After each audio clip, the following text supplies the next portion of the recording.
ഷാർജയിൽ ദുരൂഹ സാഹചര്യത്തിൽ മരിച്ച അതുല്യയുടെ ഭർത്താവ് സതീഷിനെതിരായ കൊലപാതക കുറ്റം ഒഴിവാക്കാൻ ഒരുങ്ങി ക്രൈംബ്രാഞ്ച്. സതീഷിനെതിരെ ചുമത്തിയ കൊലപാതക കുറ്റത്തിന് തെളിവ് കണ്ടെത്താനായില്ലെന്നാണ് ക്രൈംബ്രാഞ്ച് പറയുന്നത്. പ്രതിക്കെതിരെ ആത്മഹത്യാ പ്രേരണ ചുമത്തും. കൊലപാതക കുറ്റം നിലനിൽക്കില്ലെന്ന് കോടതിയും ചൂണ്ടിക്കാട്ടിയിരുന്നു. പുതിയ വകുപ്പുകൾ ചേർത്ത റിപ്പോർട്ട് ഉടൻ കോടതിയിൽ സമർപ്പിക്കും. ഷാർജയിൽ നിന്ന് തെളിവുകൾ ശേഖരിക്കാനുള്ള ശ്രമവും തുടരും. ക്രൈംബ്രാഞ്ച് അറസ്റ്റ് ചെയ്ത സതീഷ് നിലവിൽ റിമാൻഡിലാണ്. ജൂലൈ 19-നാണ് ഭർത്താവ് സതീഷിനൊപ്പം ഷാർജയിലെ ഫ്ളാറ്റിൽ താമസിച്ചിരുന്ന അതുല്യയെ തൂങ്ങി മരിച്ച നിലയിൽ കണ്ടെത്തിയത്. സതീഷിന്റെ പീഡനമാണ് അതുല്യയുടെ ജീവനെടുത്തതെന്നാണ് വീട്ടുകാരുടെ പരാതി.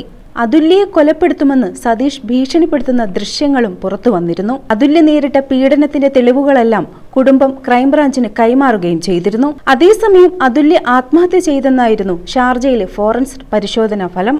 കേസിൽ കൊലപാതകത്തിന് പ്രഥമ ദൃഷ്ട്യാ തെളിവില്ലെന്നും എഫ്ഐആറിൽ ചേർത്ത കൊലപാതക വകുപ്പുകൾ നിലനിൽക്കില്ലെന്നുമാണ് കോടതി നേരത്തെ വ്യക്തമാക്കിയത്. കേസിൽ പ്രോസിക്യൂഷൻ ആത്മഹത്യാ പ്രേരണയ്ക്കുള്ള വകുപ്പുകൾ ചേർക്കാത്തതിൽ കോടതി നിരാശ പ്രകടിപ്പിക്കുകയും ചെയ്തു.